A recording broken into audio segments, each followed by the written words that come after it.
What's up? How are you? Let's see if we're live on the YouTube. And then once we're live on the YouTube, we are officially on the internet. And we've been given good call, Lucy. Perfect. That's perfect. Yeah, here it comes. It's waking up. The YouTube is waking up. And the YouTube is awake. Perfect. What's up, everybody? Good morning, good afternoon, good evening, good day. Salutations. Whatever is going on where you're at, I hope it's good. I hope it's awesome. I hope you are staying safe. I hope you are staying home. I hope you are staying well. I hope everything's wonderful. It is Tuesday, May the 12th in this quarantine year of our Lord 2020. And we got a guest today. She was a 2016 Bernie delegate. She is an activist. She was active on our neighborhood council, and now she's running for Congress in California's 29th district. Please welcome back to the show, a friend of the show. She's been on a few times, Angelica Duenas. Angelica, how are you? Hi, I'm good. Thank you so much for having me back in Oh, less no. emotional circumstances. Yes. So for everyone who may remember, last time Angelica was on the show, we had an interview scheduled, just a regular interview to talk about your candidacy. And then the morning of that interview was when Bernie Sanders suspended his campaign. So, so I emailed you and I said, look, we're not really going to be able to talk about your campaign in light of what's happening in the world, Yes. but you're still welcome to join as a guest if you want to, join the show. I'd love to have you. So you did. And it was a very emotional morning for all of us. It was. It was it was a heartbreaking day, but we got through it and here we are. Still fighting. So for anyone who this is their first introduction to you, or for anyone who needs a refresher, so why are you running for Congress? Yes. Okay. Well, yes, my name's Angelica Duenas. I'm running for Congress in California's 29th congressional district, which is over here in the Northeast San Fernando Valley. And we are fighting for the issues that matter because our incumbent is not. Tony Cardenas has been around for a very long time. He's actually been our representative at one level or another since 1996. He was assemblyman for 8 years, city councilman for 10 years, and now in Congress going on 8 years. And we have nothing to show for it. And, Big Pharma is his number one funder. So that really gives you an idea where he stands on Medicare for All. In fact, Medicare for All activists have been trying actively for years to get a meeting with him and staff. Finally, they were able to kind of sneak in a meeting with staff, basically with other activists that were asking for other things. And in regards to Medicare for All, he's looking into it, he's exploring it, and he's been doing that for years. So we don't have time, we don't have any more time to waste. We're like in an emergency situation right here, and if we don't act now, we might not be able to fix things. When it comes down to climate change, Green New Deal is really where the solution for many of our issues, many of the problems that we're facing. We can find a solution in a Green New Deal, and he does not support a Green New Deal. So for many of those reasons, unfortunately, he is a new Democrat coalition member. So, I mean, he's just basically a Republican with a D next to his name, you know what I mean, when it comes down to it. We need somebody who's willing to stand up to the corporations, to the corporatists, and fight for the issues that matter. So what does the new Democrat coalition mean in the California sense then?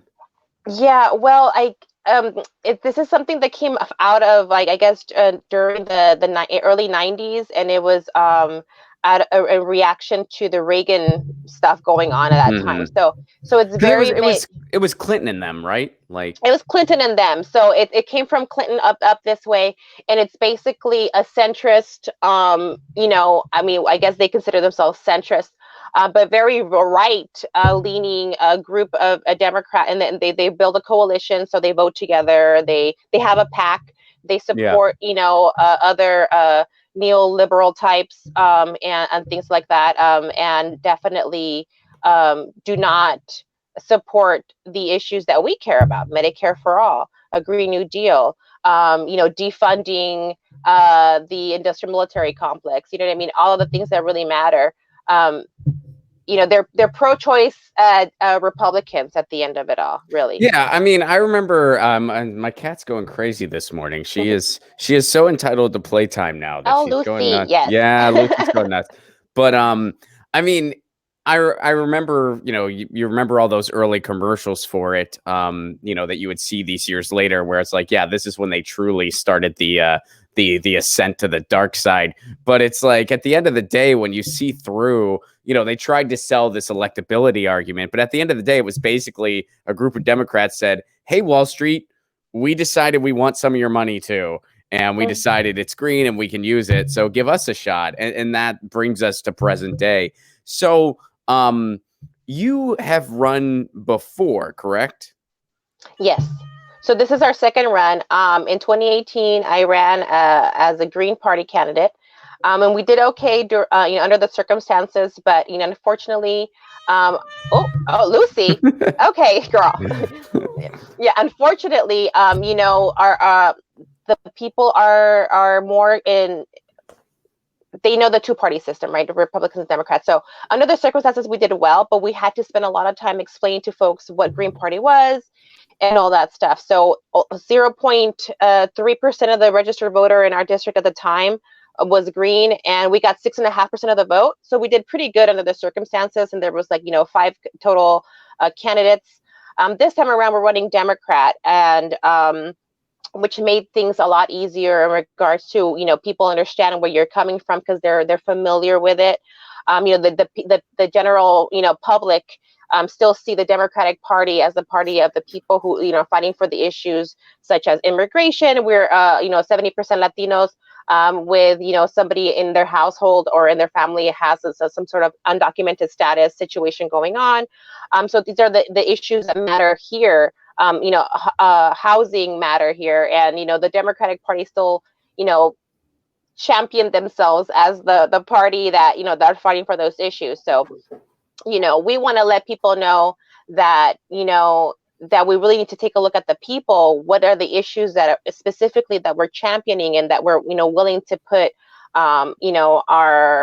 our efforts behind, and that is really what has made this time around a bit easier. One, they already know what Democrat or Republican. They already know what if they're with it or they're not, and then it comes down to the issues that matter. So this time around, we were able to win a spot in the general. So we're going face to face, one on one. 2 Democrats going head to head come November. Here in the 29th congressional district, we have progressive versus a neoliberal corporate Democrat, and this is where we're at. We have going on here in our district. It's like a beautiful opportunity with no spoiler. There's no no fear of losing a blue seat. We're actually going to make things better. So it's really exciting. I think people really are seeing the opportunity that we have here in our district, and we just need help getting the word out, because once people know that we're in the race, they have nothing but support for our campaign. So it's super exciting.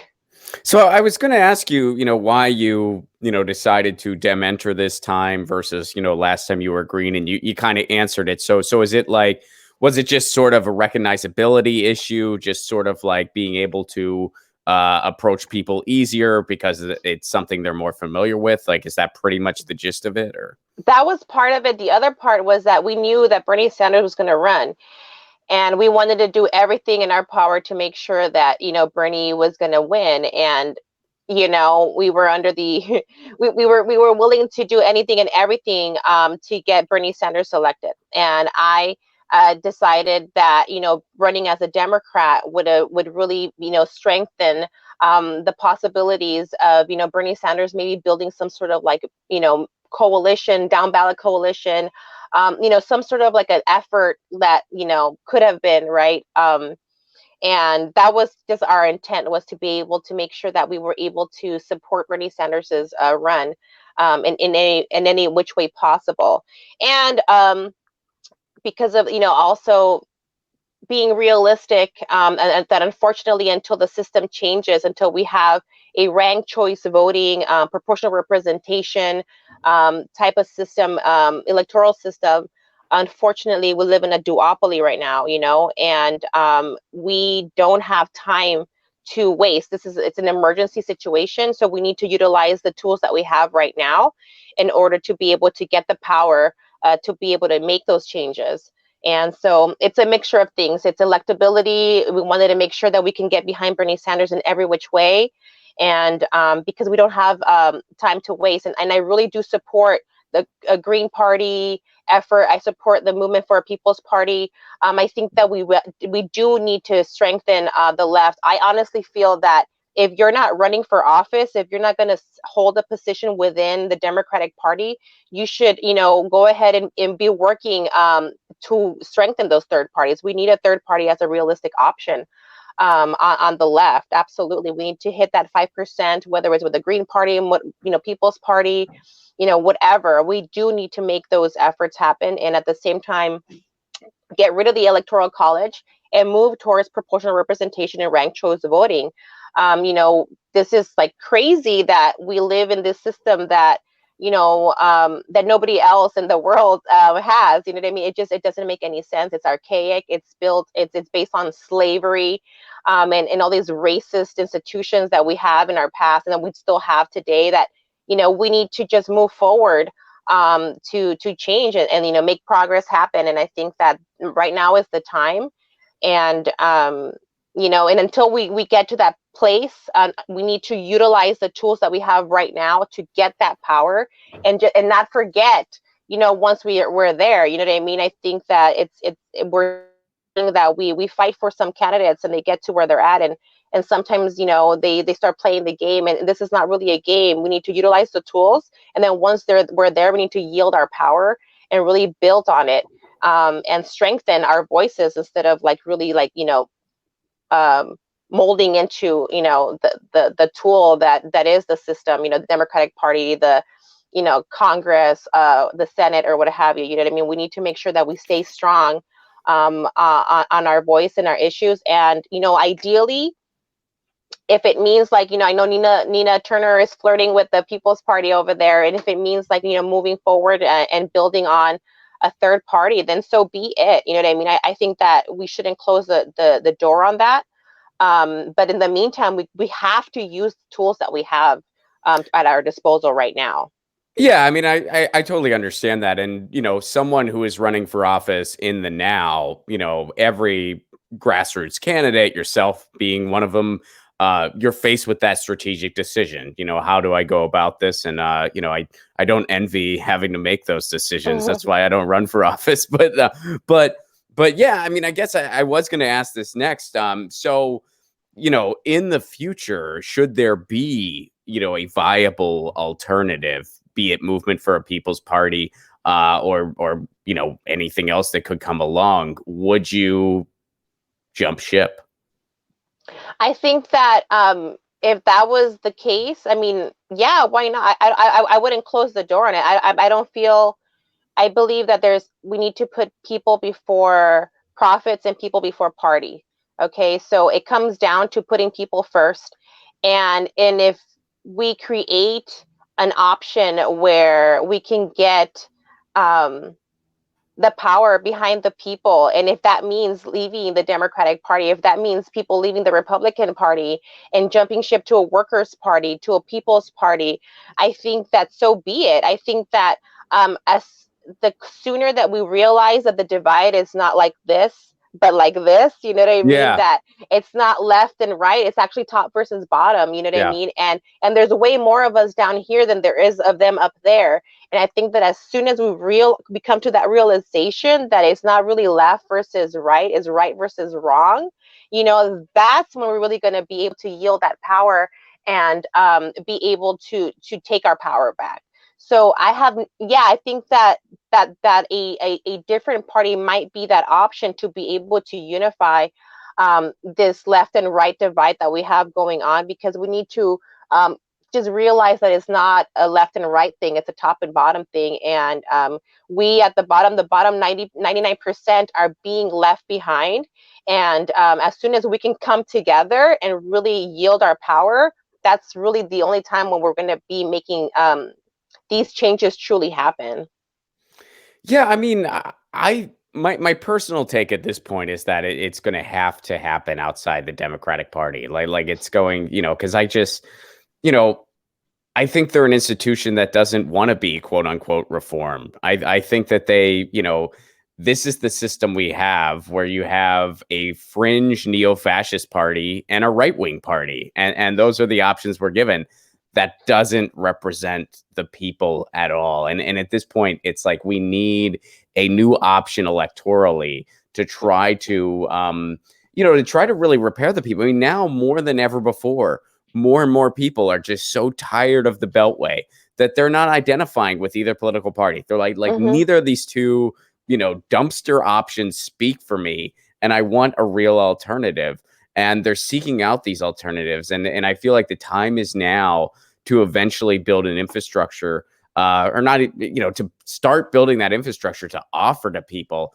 And that's kind of what I'm hoping for at this point. I mean, we showed up. I was at the Convergence in 2017 to plead with Bernie to start a new third party, and he said no.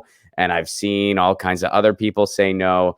And, I think at this point, it's not going to be led by politicians. It's going to be led by movement leaders and, public thinkers and, like the Cornel Wests of the world, Yes.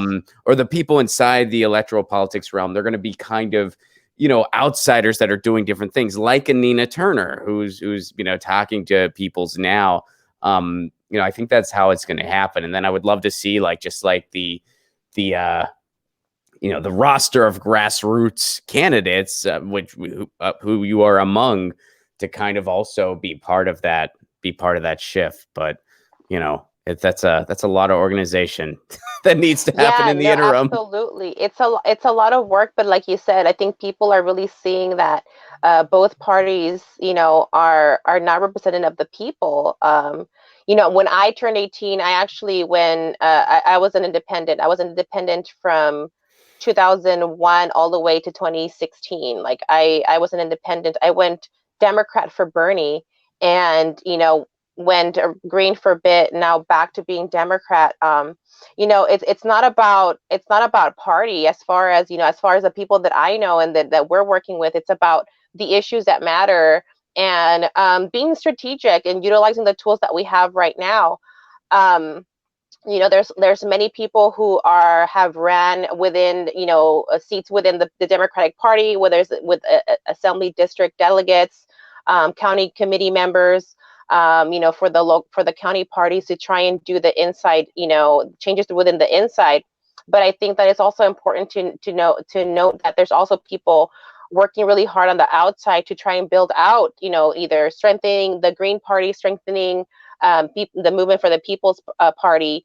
And these are fights that need to be fought. Like everybody, like I am so proud of everybody's fight. And like I'm not one of those people that you need to do this or you need to do that. No, we need to do everything. We need to do it all, because until we get those changes, we need to literally tack down it's like a big ass wall, and we're just picking it away at every single spot. We're gonna weaken this thing and we're gonna drop it.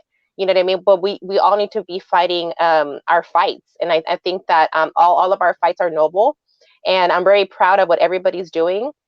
My thing is just, let's not forget, what the real issues are, and let's not get drunk with power, or let's not get placated by these weird ass systems that they try and put you in, these weird boxes. Just because you're a delegate doesn't mean you can't speak out. They really can't, they can't take away your position. Like, you need to learn the rules and not really be shut down because you have a position within a party. Like, it doesn't make any sense for people to think that they can be under control simply because they are now a member or an elected body. They can't. So things like that, just reminding people that now that you're in there, it doesn't mean that you're going to be quiet and play the game how it's been played. That means that we're in there now and we're going to change it. We need to change the rules and utilize the systems that they have, to our benefit, and change the rules to make it so that, in the meantime, until we get a third party or we get something else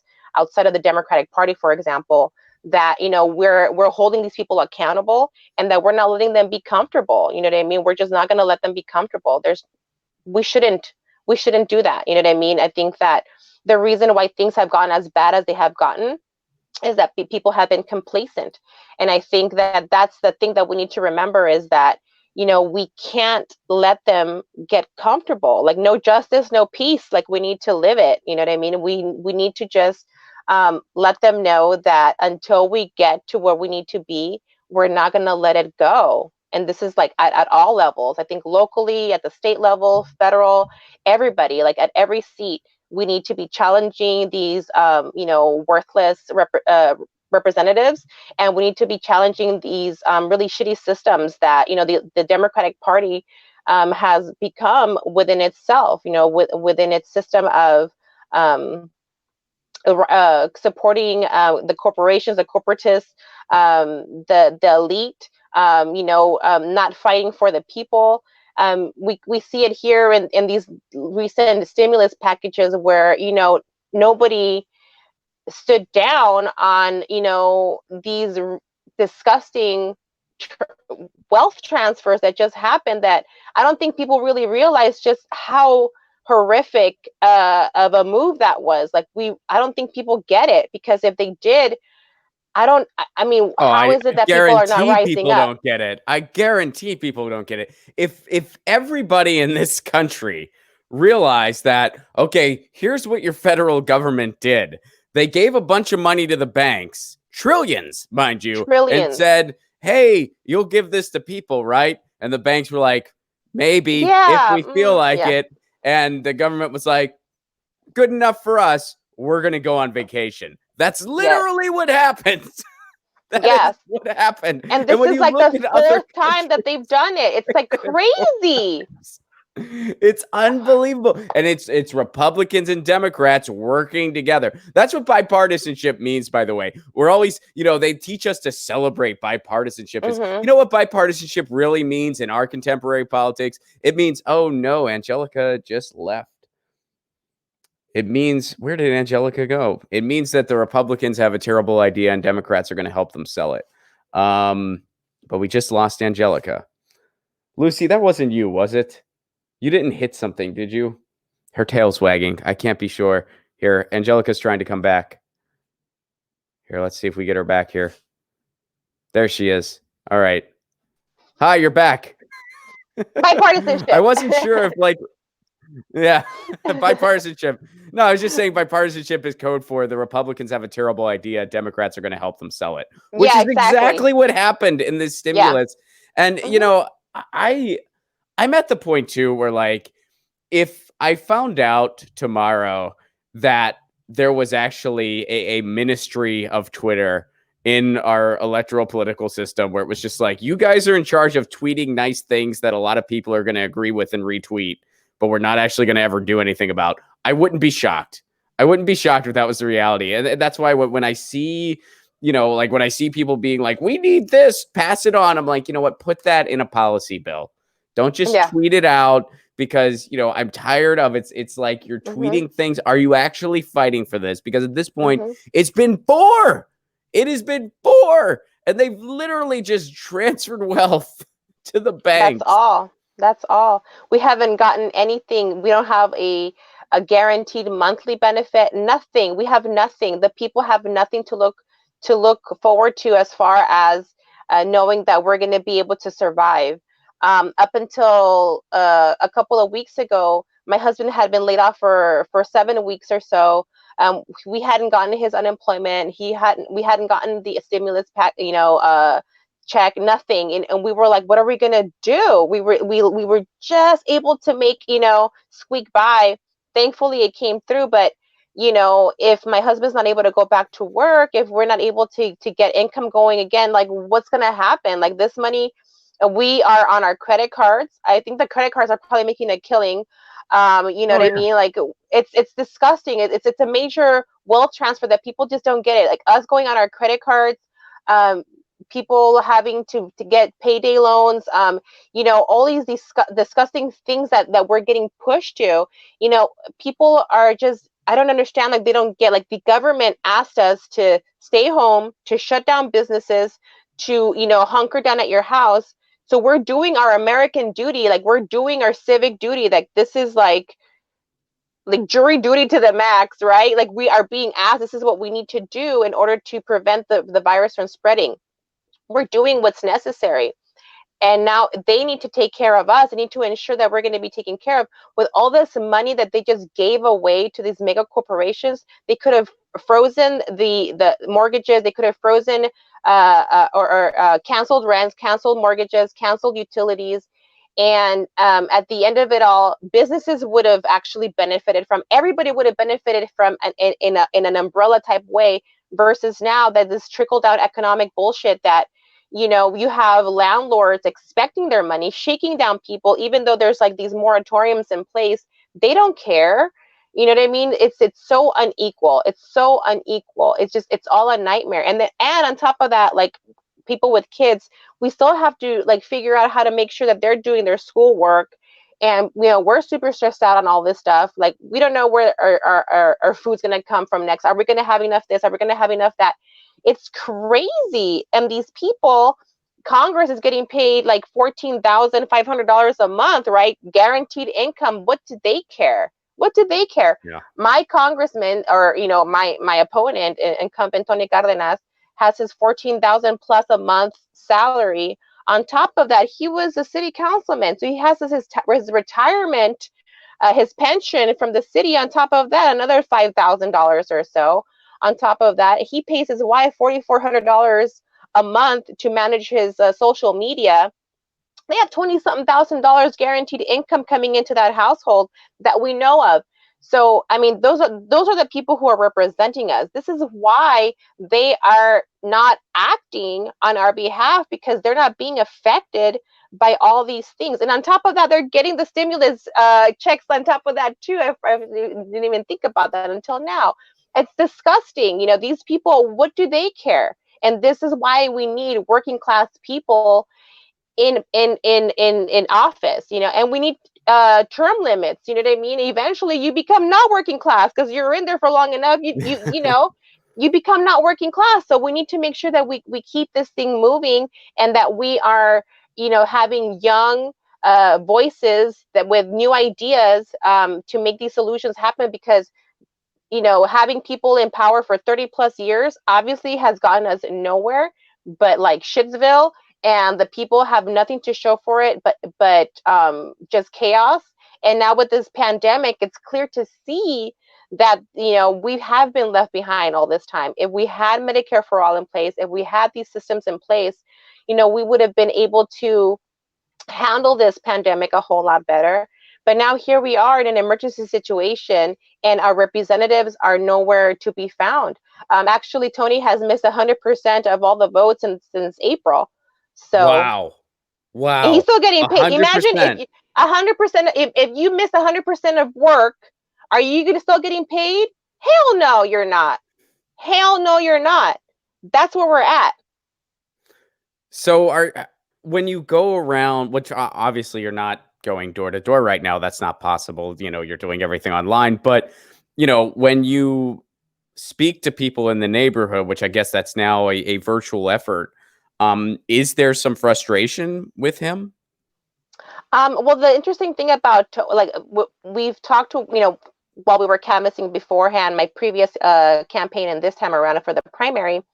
When we talk to people, they either don't know who he is, like they have no idea who he is. He's been around What a since gig. '96. What a gig, man. They have no idea who he is, or they're like, yeah, he sucks. Like, he never responds. You know what I mean? They have nothing positive to say. There was this one lady when we were collecting signatures to get on the ballot. I was like, oh, my name is so and so, and I'm running for who are you running against? She's like, Tony. She just like took my clipboard and she's like filling it out. So she's like, so what are you about? Like, she had no idea. I could have been like a libertarian. Like, she had no idea who I was. You know what I mean? And she was like anyone but Tony type of like vibe and stuff. And she was this staunch, actually Democrat feminist lady. And we ended up having a really great conversation afterwards. But that's how tired people are of Tony. It's his lack of action, which is really sad because he is from here. He was born in the valley. He comes from working class, a family. The idea that he could have been somebody to have really have helped our community was really there. Like it's an opportunity that was really wasted. It's a waste of time and space. Like it's so sad. And so we really feel like we're kind of doing like an effort. We're helping him out. You know what I mean? Like you can go home, you can enjoy your family, you can enjoy your retirement, your pensions, you know what I mean, and not have to be a mean old sellout, and just enjoy your life, because Well, see, that's it the must thing. be hard. Well, that's the thing, though. I wouldn't say. I mean, I see what you're saying as a wasted opportunity, and that's true. But really, I think the reality, though, is that he made a choice. It's not that, oh, what a wasted opportunity. Like he didn't know how to capitalize on the opportunity. He made a choice. And his choice was, I want my paycheck. I want Easy Street. Because, you talk about lasting for all this time. How do you I mean, you can have a political career and, try to do the right thing, but that's like the long road. The path of, Right. I mean, that's like that essay that Pete Buttigieg wrote when he was 18 years old. That essay revealed like even at 18, that guy knew the choice you were faced with when you decide to be a politician. And there's two choices. You can really go the long road and try to stand by your principles. And if you do that, A, you might not last at all. You might have a really short career. Or B, if you do last a long time, you're going to move around a lot and you're going to take your lumps and you're going to take your Mhm. losses. But if you pick Mhm. Easy Street, well, then the gravy train just rolls in and you're going to face Mhm. a situation where a lot of your constituents aren't going to know who the hell you are because Right. you're a blank suit, or they know you're a blank suit and they know what you're doing. So they really want to see you get out of there, but you have a mountain of cash trying to prevent that from happening. Mhm. Absolutely, and that's where we're at today. And I would say that we're not unique. You know what I mean? I think here in California, um, we're in a particular place where people all across the country is like, oh, you're so lucky, like you guys are in California, it must be so great. And in some place, compared to like some fights that they have to fight with, as far as like just having access to women's reproductive reproductive rights. What was that about? I mean, things of that nature, absolutely. But that's really like a something that is a standard that we can go beyond. This is a fight that was fought like what in the 60s and 70s. Like we can't go We're beyond still that. doing You know what I it. mean? This is where we're at. You know what I mean? So I definitely am. I am appreciative of the privilege that we have here in California in that regard. But on the flip side, when everybody is a Democrat, practically, you know what I mean? Everybody who's representing the state, local, and and federal levels are practically all Democrats. So everybody's blue, and it comes down to it's not as simple as party. Like it's not as simple as Right. party designation. We need to take a look at what these people are fighting for, where their money is coming from, who is funding them, and what are the issues that they're fighting for. What bills are they proposing? What laws are they actually moving forward? Are they just sitting around doing a whole lot of nothing and just I don't know, like focusing on changing the name of the post office instead of actually, like, I don't know, getting us like healthcare for all? Things of that nature. Like that's what we need to look at, and it's a lot of work. So the people who are paying attention, it is our responsibility to share that information, because not everybody is able to look at these things. It's so much information, so much things to go through, to even um, for us to even dig through to find like absence records. You know what I mean? It's not that simple. Like you have to like look really hard to even see how your representative is doing in regards to, are they showing up to vote or not. So Right. this information is Oh not yeah, they easily don't make it accessible. easy. Yeah, they don't make it easy to find. I mean, Right. even when you look at like the way the roll calls are broken down, like some of it is like, was this the actual vote itself, or was this the vote to have the vote? And you really have to like read between the lines Yes, to yes. And figure all that sometimes, out. exactly, I was like, oh no, they voted yes, and then like, oh And no, then they later they're on like, they oh wait, voted no, no. they Oh, yeah, what shit? exactly. It's like Okay. not like and it's That's deliberate. I mean, come on, let's be real. Like, Yeah. there's an easier way they can make this information Absolutely. available.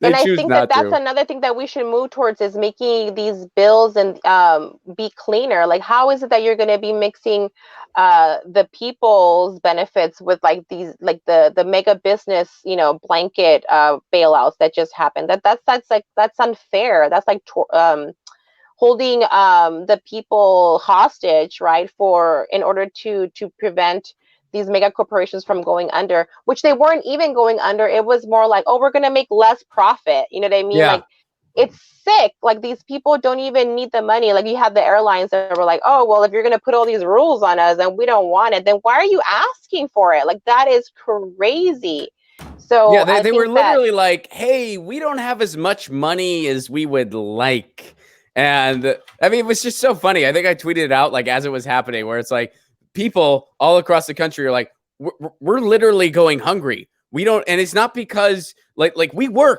working people. We can't work right now. We can't work because of a pandemic, and we're living paycheck to paycheck. Now we're not even getting those paychecks, so we need food. Something needs mm-hmm. to be done here. And the government was like, la, la, la, la, la, la, Yeah, la. And then, yeah, like, the airlines, all these industries were like, our bottom line isn't quite what we want to see. And the government was like, what do you need, boo? We got you. yes, You need a check? absolutely. We got how much you need. We got it.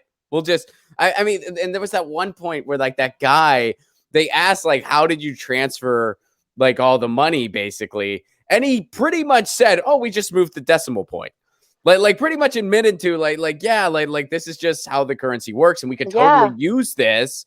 Which Mm-hmm. anyone who's looked into MMT knows that's the case. Like Exactly. we can use this to Mm-hmm. benefit people. We can just Mm-hmm. move that decimal point, but all that currency Yes, goes to the people, which means it gets absolutely. recirculated into an economy. Mm-hmm. Ah, And then that should really disgust me. And here we are still in Detroit. We don't have clean water going on yeah, up there. Like, what is happening? It's the government's um like purposeful act of not helping the people. Like, this is premeditated murder in many of these cases, that they're preventing people from having access to clean water, preventing people from having um, you know being able to seek medical care. This is something that the government is choosing not to do when they are more than capable of doing. We're seeing it right now. Just like they're able to fund war with like just a blink of an eye, they're able to fund life and really invest in our community.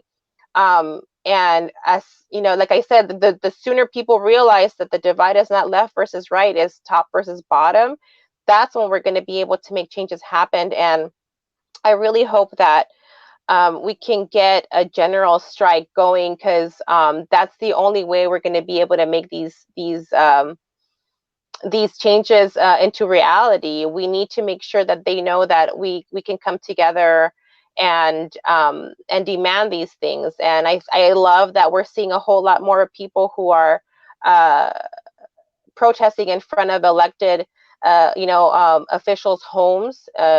These worthless and corporate and corrupt elected officials that are not listening to the people, and who are outright selling out the people yeah. to the corporations, that they're getting to hear the people right in their front yards. Because if they're going to be ignoring us in their offices, then so be it. You know what I mean? No justice, Yeah. no peace. That's it. Well, and here in Los Angeles, which I think this is what you're hinting to, there have been car protests. We are practicing social distancing. These are car Yes. protests that are driving around Mayor Eric Garcetti's house. Mhm. A guy, and it's so, you look at that guy's Twitter feed, um, and I mean, every tweet is stay home, stay home, stay home, which I get. We should be staying home, but it's kind of like, okay, we're doing our part. You're not doing yours. Why Yeah. aren't you why aren't you canceling rent? Why aren't you canceling mortgage? Why isn't there Mhm. no vacancy? All of Mhm. these demands that the people city council in LA who are leading these protests, all of those demands are just basic human decency that you would Absolutely. do amidst a pandemic. And it's pretty unbelievable. And one of the things you were saying, about how people make it out like California is some progressive utopia, which we're not. There really is no, I mean, honestly, I've lived in the Northwest. I've lived in California. I've lived in Pennsylvania. I've lived in Indiana. I've lived in Tennessee. In my opinion, there is no real progressive place in the United States. It does not exist. However, there are certainly some differences. And, I remember when I lived in Tennessee, anytime I was going to vote, I was never voting for anything. I was voting against a lot of things.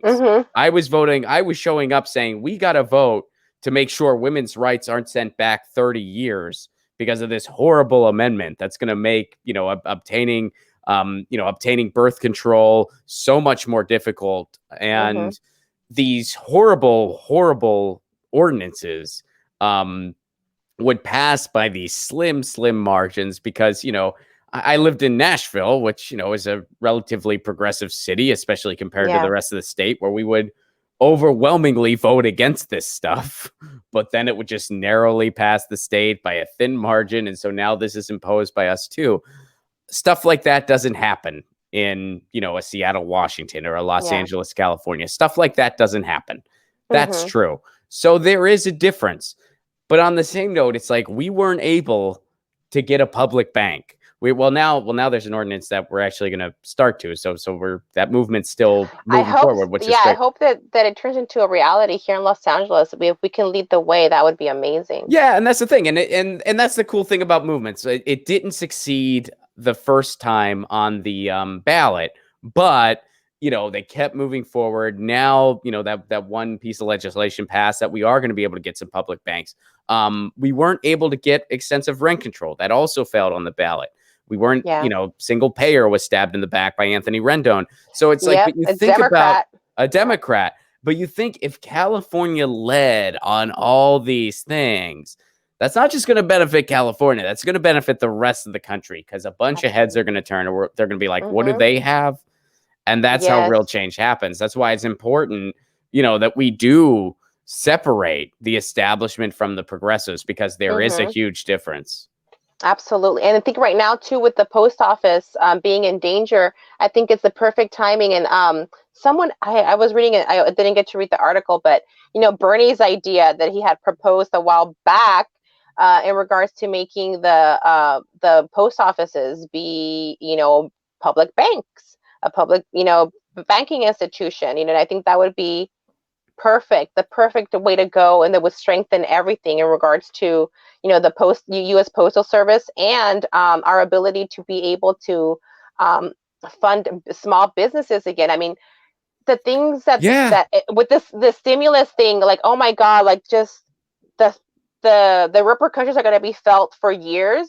You know what I mean? But the biggest hit is going to be with the small businesses being shut down. People don't understand that. Oh, yeah. When small businesses shut down, that means these mega corporations have us by the balls even more. Like, we have no choice whatsoever. You have no choice but to take that really bad paid job that treats you like crap because there are no other options. Like, we don't want to move towards that. And I think that the sooner people realize that, the faster we need to really demand from our government at all levels that we need to ensure that the people are taken care of during this whole pandemic. Like, we have, I don't know, it's so scary to think of everything that's coming our way that we still don't even foresee coming, like things that we can't even think about. You know what I mean? Oh, well, it's just one of those things. Like when you really try to project it, it gets straight up disturbing. I mean, just little things like when I walk around my neighborhood and I see some of these locally owned bars and restaurants, places that I like to go to that those are jobs held by people in my community. And I'm just looking, I'm just like, I hope these aren't all cheesecake factories next year. Yeah. I mean, and that's a huge concern for everybody. And if we had a public bank,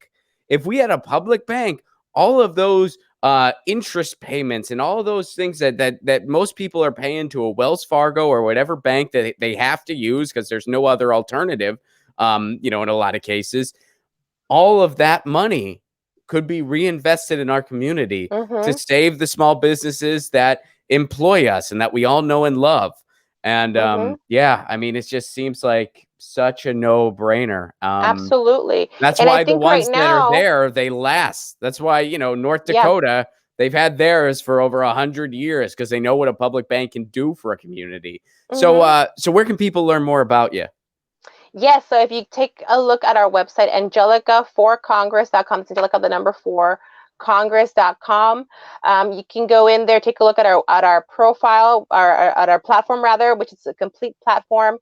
You can take a look at how you can sign up to volunteer, to stay up to date with the campaign, and to donate. Right now, we are hoping to be able to get enough funds to get enough staff to get the word out that we're running. It comes down to just getting the word out to our community. There's over 350,000 registered voters, and we need to make sure that we get the word out to everybody that we're here.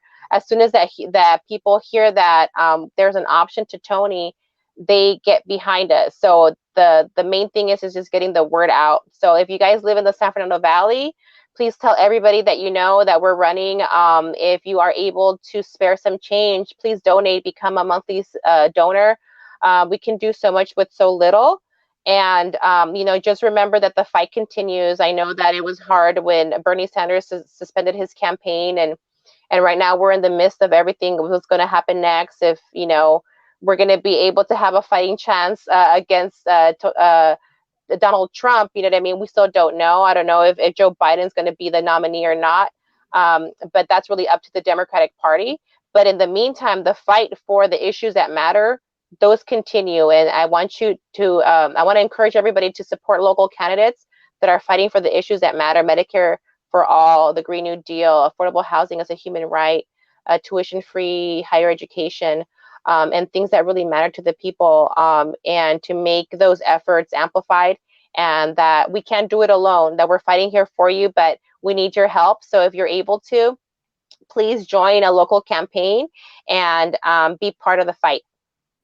Thank you very much, Angelica. So that's Angelica for the number 4 congress.com. Guys, thanks so much for joining us today. This has been Get Your News On with Ron. Omar, thank you very much for the pair. You know I love the super chat pairs, and I'm a big fan of edible pairs as well. So thank you very much for that, Omar. Guys, we will be back tomorrow, Thank you. same time, same channel, right here on YouTube. Angelica, thanks so much for joining us today.